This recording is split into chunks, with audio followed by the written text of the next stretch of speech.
5 दिन से यहाँ मेला चल रहा है। पिछले महीने 31 जनवरी से 7 फरवरी तक यहाँ पंच कल्याणक हुआ है ना। पंच कल्याणक, जहाँ कल्याण होता है उसे कल्याणक कहते हैं। और मार्च के महीने में 7 मार्च से 11 मार्च का मेला चल रहा है।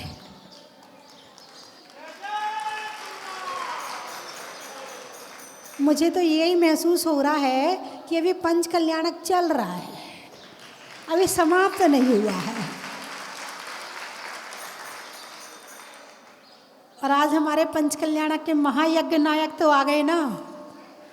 जब यज्ञ नायक यहाँ हो तो पंच कल्याणक तो यज्ञ तो चल ही रहा है, हैं?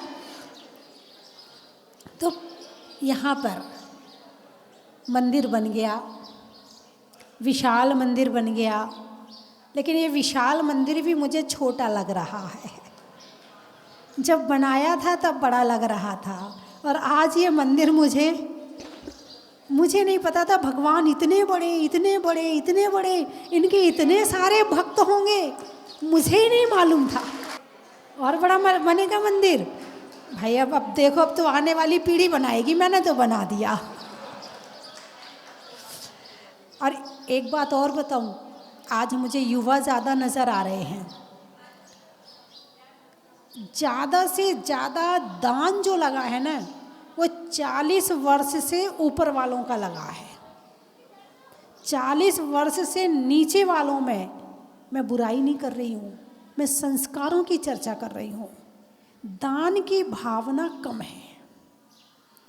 वो मॉल में जाकर के 20-25 हज़ार का सामान खरीद के ले आए, कोई दिक्कत नहीं है, कहीं कोई कष्ट नहीं है। लेकिन दान के मामले में जो हमारी पुरानी पीढ़ी दान कर रही है, वो ऐसी दान की भावना आने वाली पीढ़ी में नहीं बन रही है। और जब तक दान की परंपरा चलती रहेगी, तब तक धर्म की परंपरा चलती रहेगी। और आप ये जानते हैं कि छठा काल कब आएगा? जब मुनिराज को आहार दे रहे होंगे, राजा पूछेगा अपने मंत्री से, हमारे राज्य में हमें कौन टैक्स नहीं देता है? बोले एक मुनि है, वो आकर के खाना तो खाता है मगर टैक्स नहीं देता है। बोले उससे भी टैक्स लो। बोले उसके पास में कुछ नहीं है देने के लिए, उसके पास में कुछ नहीं है। बोले रोटी खाता है? बोले हाँ। बोले जो पहला ग्रास है ना, वो ले लेना टैक्स के रूप में। पहुंच जाते हैं टैक्स के रूप में ग्रास लेने के लिए, और जैसे ही कहते हैं कि आप बिना टैक्स दिए भोजन नहीं कर सकते हैं, आपको अपने भोजन का पहला ग्रास टैक्स के रूप में देना पड़ेगा। मुनिराज समझ जाते हैं कि अब छठा काल लगने वाला है, लग ही गया, लगने वाला है। और मुनिराज अंतराय करके बैठ जाते हैं और फिर जाकर के समाधि ले लेते हैं। ऐसे छठे काल का प्रवेश होता है और दान की परंपरा बंद हो जाती है। कौन सी परंपरा बंद हो जाती है? दान की परंपरा बंद हो जाती है। तो दान षट आवश्यक में एक आवश्यक है। आवश्यक किसे कहते हैं? जिसके बिना कार्य पूरा ना हो। आवश्यक, जरूरी। जैसे भोजन करना जरूरी है, जैसे रोज़ नहाना ज़रूरी है, जैसे आपको अपने बच्चों को स्कूल पढ़ाना ज़रूरी है, जैसे पत्नी की डिमांड पूरी करना। अरे बोलो ना। नहीं, शक्ल देख लेना। कई अच्छी पत्नियां भी होती हैं, ऐसा नहीं होता है। कई अच्छी पत्नी होती हैं, अपनी पति की मजबूरी भी समझती हैं। यदि मान लो वो नहीं दे पा रहे हैं तो वो कह देती है कोई बात नहीं है, आप रहने दो। और कई होती हैं, यदि नहीं लेके आए ना तो घर में घुसने नहीं दूंगी। कई ऐसी भी होती हैं। नहीं, आपकी बात नहीं करी, आप सब तो अच्छी पत्नी हो, धर्म पत्नी हो। कुछ ऐसी भी होती, देखो जी मुझे जहाजपुर लेके जाना, तुमने 1-1.5 साल से कह रहे थे जहाजपुर ले चलूँगा, देखो गर्दन हिला दी हैं। 1-1.5 साल से अब ले चलो ना। ये नहीं कि धरना दे के बैठ जाएंगी, अनशन पे बैठ जाएंगी, लेकिन नहीं, निवेदन करती रहेंगी, है ना। तो कई अच्छी पत्नी भी होती है। अच्छी होती इसका मतलब अच्छी से उल्टी, अरे बोल दो ना, एक भी बोलने तैयार नहीं है कि अच्छी से उल्टी खराब भी होती है। खराब तो होती नहीं है, सारी जितनी होती हैं वो अच्छी होती हैं। तो जो पत्नी धर्म पत्नी होती है वो तो जहाजपुर लाने की डिमांड करती है। और यदि पति दान देता है, बहुत अच्छा किया आपने, बढ़िया किया, कम से कम धर्म में लग जाएगा। और जो दूसरी तरह की होती है, जब देखो तब दान देते रहते हो। मैं 100 रुपये मांगूँ तो तुम्हें मेरे पास पैसे नहीं मिलते हैं। मैं जरा सी अपनी एक साड़ी खरीदने के कहूँ तो तुम में से पैसे नहीं निकलते हैं। और वहाँ देखो दान देने में आगे आगे होके दान दे देते हो। ये कौन सी पत्नी है? अरे बोलिए ना, हैं? चलो पत्नी तो कहती है, इनसे बढ़ चढ़ के बेटे होते हैं, इनसे बढ़ चढ़ के बेटे होते। पापा बहुत बोल दिया दान, अब ज़्यादा मत बोला करो। हम मांगते हैं तो हमें तो देते नहीं हो, और दान बोलने में सबसे आगे रहते हो। ऐसे बेटे भी मिल जाएंगे। अरे भाई मैंने कमाया, मेरा पैसा, मैं चाहे कुछ भी करूं, लेकिन बेटे को लगता है, क्या लगता है, ये तो मेरा है।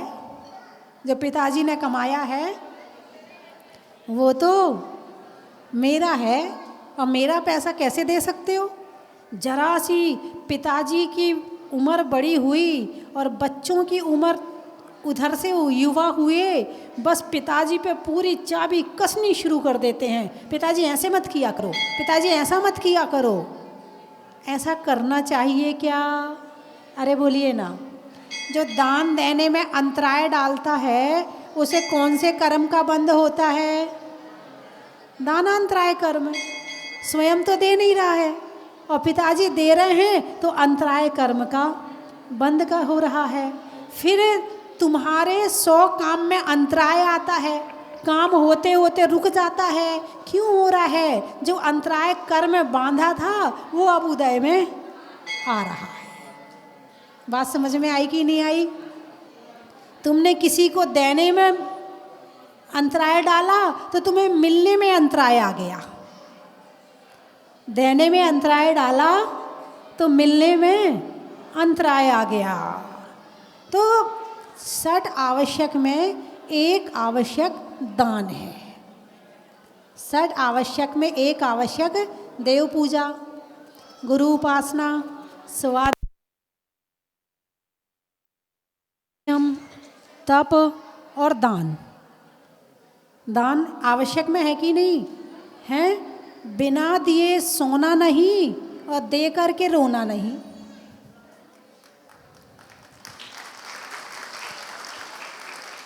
बिना दिए सोना नहीं और दे करके रोना नहीं। जो दे दिया सो दे दिया, बस हो गया काम। मेरा काम, मेरा भाव था कि मुझे देना है और मैंने दे दिया।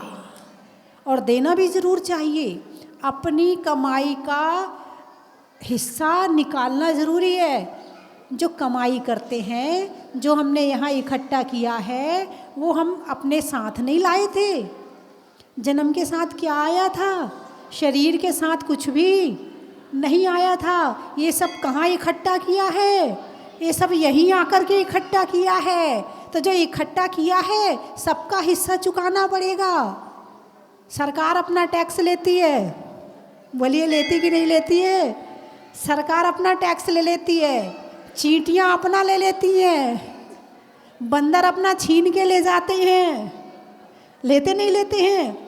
कुत्ता अपना ले जाता है, साधु आता तो उसको अपने हिसाब से तुम सम्मान पूर्वक आहार देते हो। मेहमान आते हैं तो वो अपने हिस्से का खा जाते हैं। बिल्ली आती है तो दूध पी जाती है, चिड़िया आती है तो दाना चुग जाती है, कौआ आते हैं तो रोटी का ग्रास ले जाते हैं।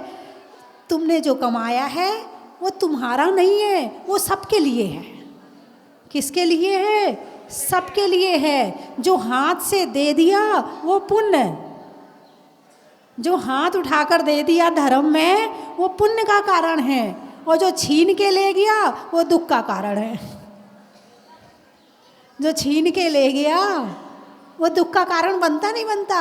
अब बिल्ली दूध पी जाए, दुख होता नहीं होता? कभी ऐसे भावना आई, चल उसके भाग्य का था, ले गया, पी गई बिल्ली दूध पी गई, कोई बात नहीं, उसके भाग्य का था। कभी ऐसी भावना आई क्या? चूहा कतर कतर के खा जाता है सारे सामान तुम्हारे, गुस्सा आता नहीं आता है? कभी ऐसा लगता कि नहीं उसके भाग्य का था, उसने खा लिया, अब मैं अपनी व्यवस्था कर लूँगी? कभी ऐसी भावना आती है? नहीं आती है। यही तो दिक्कत है, सोच बदलनी है। मैं ये नहीं कह रही कि आप खुला छोड़ दो, आप खुला छोड़ दो और उनको खाने दो, ये नहीं कह रही, अपनी सुरक्षा पूरी करो। और यदि फिर भी कोई नुकसान होता है तो चलो कोई बात नहीं है, उसके भाग्य का था। क्योंकि जब इंसान का भाग्य होता है तो कुत्ते का भी तो भाग्य होता है, बिल्ली का भी तो भाग्य होता है, बंदर का भी तो भाग्य होता है, पेड़ का भी तो भाग्य होता है। कौन सा पेड़ शिखर जी के पहाड़ में खड़ा है, कौन सा पेड़ जहाजपुर के मंदिर में लगा है? पेड़ों का भी तो भाग्य होता है, धरती का भी तो भाग्य होता है, हर चीज़ का अपना भाग्य होता है, और हर चीज़ अपना हिस्सा मांगती है। तो बंधुओं,